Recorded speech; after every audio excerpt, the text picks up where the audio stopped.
Assalamualaikum warahmatullahi wabarakatuh. Berjumpa lagi di Gula Darah Normal 65 Channel. Moto pengendalian diabetes: tanpa nasi, tanpa tepung, tanpa gula, tanpa obat, dan tanpa diabetes. Tema kali ini adalah cara mudah untuk menurunkan resistensi insulin. Diabetes tipe 2 diakibatkan karena terjadinya resistensi insulin. Apa itu resistensi insulin? Resistensi insulin adalah ditolaknya insulin oleh sel tubuh, termasuk oleh sel otot dan liver, pada saat insulin mengangkut gula atau glukosa dari darah ke sel tubuh. Dengan ditolaknya insulin, yang terjadi adalah glukosa atau gula menumpuk di dalam darah dan mengakibatkan kadar gula darah menjadi tinggi atau bahkan hiperglikemia. Dengan demikian bisa membuat kadar insulin di dalam tubuh terlalu tinggi dan kadar gula darah juga tinggi. Saat kadar gula darah tinggi, maka otak akan memerintahkan pankreas untuk memproduksi insulin kembali, sehingga pankreas bekerja secara terus-menerus dalam memproduksi insulin. Kondisi ini tidak baik untuk kesehatan pankreas karena dapat menyebabkan kerusakan pada pankreas. Jika pankreas rusak, akhirnya pankreas hanya mampu memproduksi sedikit insulin atau tidak mampu memproduksi insulin sama sekali. Sehingga yang semula sebagai pengidap diabetes tipe 2 akan berubah menjadi pengidap diabetes tipe 1, yaitu terjadinya kerusakan pada pankreas, di mana pankreas tidak bisa memproduksi insulin. Padahal insulin dibutuhkan untuk mengangkut gula atau glukosa dari darah ke sel tubuh. Jika mengalami diabetes tipe 1, berarti harus melakukan suntik insulin seumur hidup. Agar hal ini tidak terjadi, segera lakukan aktivitas yang dapat menurunkan terjadinya resistensi insulin. Lantas, bagaimana agar tidak terjadi resistensi insulin?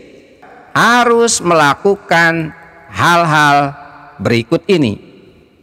Yang pertama, melakukan diet rendah karbohidrat. Seperti yang sering saya sampaikan, bahwa salah satu pilar pola hidup sehat diabetes adalah mengonsumsi rendah karbohidrat. Dari 3 macam zat gizi nutrien, yaitu karbohidrat, protein, dan lemak. Karbohidrat merupakan zat gizi nutrien yang menyumbang gula paling banyak di dalam tubuh.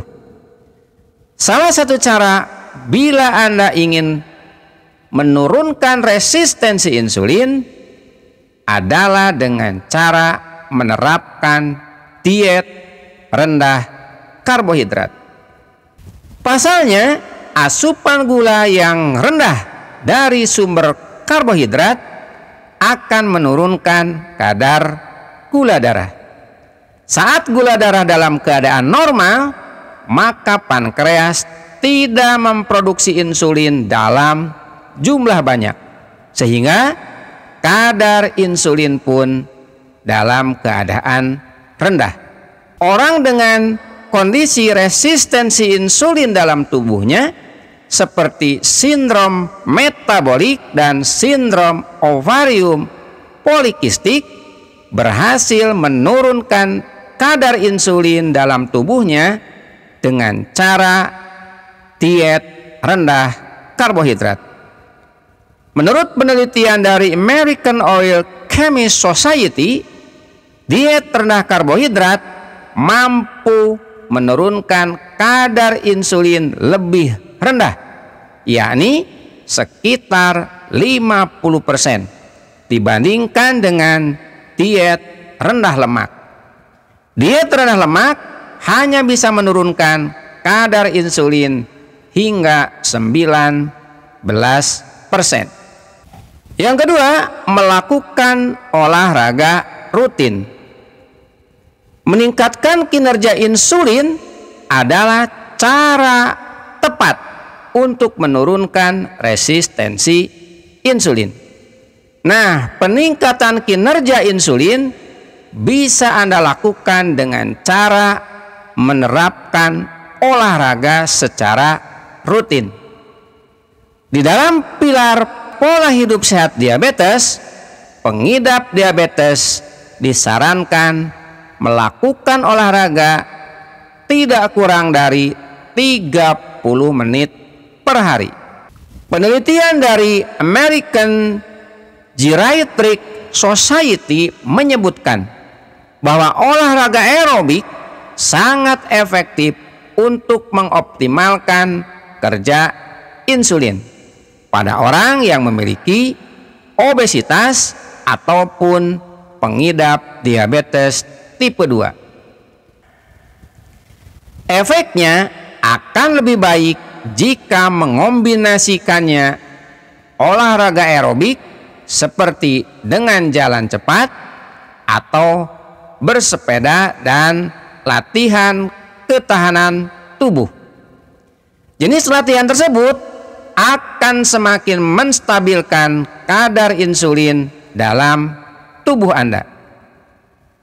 Penelitian terbaru juga menyebutkan bahwa olahraga beban lebih efektif dalam meningkatkan sensitivitas sel tubuh terhadap insulin, atau dengan kata lain menurunkan resistensi insulin. Yang ketiga, memperbanyak konsumsi serat larut air. Mengonsumsi sayur, buah, biji-bijian, dan kacang-kacangan bisa memenuhi kebutuhan serat dalam tubuh. Salah satunya adalah serat larut air. Serat larut air adalah salah satu jenis serat yang mudah dicerna tubuh. Sesuai namanya, serat ini dapat larut dalam air dan kemudian berubah menjadi gel. Dengan mengonsumsi sumber serat larut air, perut akan menjadi lebih cepat kenyang. Hal ini bisa membuat jumlah kalori berkurang dan menyebabkan berat badan turun. Cara yang dilakukan untuk menurunkan berat badan dapat membantu menurunkan resistensi insulin.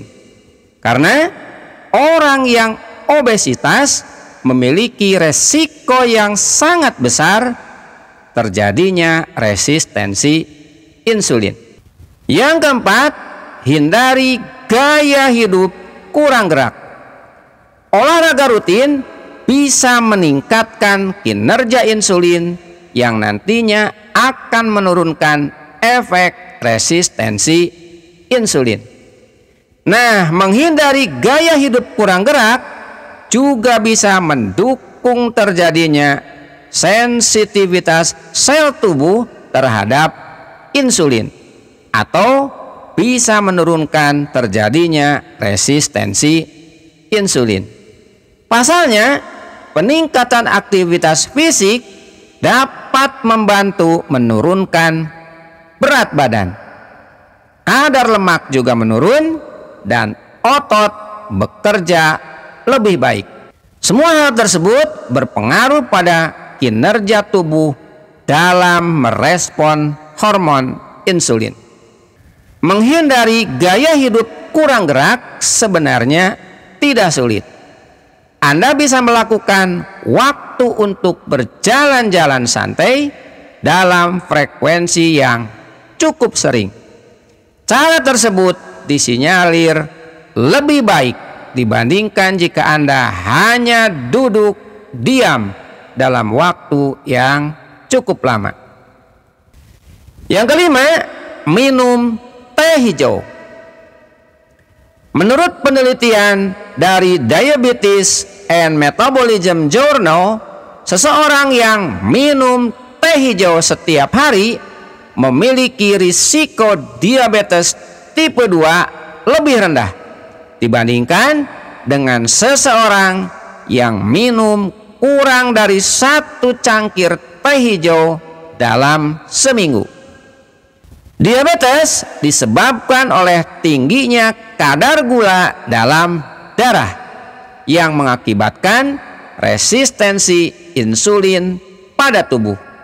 Maka dari itu, secara tidak langsung teh hijau berpengaruh pada penurunan resistensi insulin yang akan membantu mencegah terjadinya diabetes tipe 2.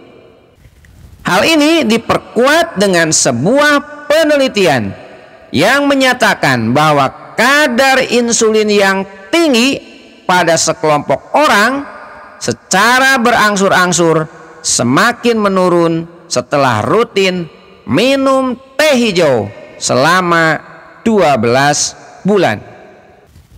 Yang keenam, melakukan intermittent fasting. Salah satu pilar pola hidup sehat diabetes adalah melakukan intermittent fasting. Penyakit diabetes memang tidak bisa disembuhkan, tetapi Anda dapat mengelolanya dengan mengontrol kadar gula darah, menjaga berat badan, dan melakukan pola hidup sehat. Nah, intermittent fasting bermanfaat untuk pengidap diabetes karena bisa menurunkan kadar gula darah. Hal ini terjadi saat intermittent fasting berarti tidak terjadi asupan kalori sehingga tidak terdapat lonjakan gula darah atau gula darah dalam keadaan normal. Seperti yang sering saya sampaikan, apabila gula darah normal berarti pankreas tidak memproduksi insulin dalam jumlah banyak. Hal ini terjadi karena tidak ada gula darah yang harus diangkut ke sel tubuh. Sebagai gantinya, sel tubuh dan hati mengubah energi cadangan atau glikogen. Menurut laporan dalam sebuah jurnal bahwa intermittent fasting bisa menurunkan kadar gula darah puasa, kadar gula darah setelah makan, dan menurunkan berat badan. Agar channel ini semakin berkembang, silakan like, share, komen, dan subscribe. Itu yang bisa saya paparkan. Semoga bermanfaat. Assalamualaikum warahmatullahi wabarakatuh.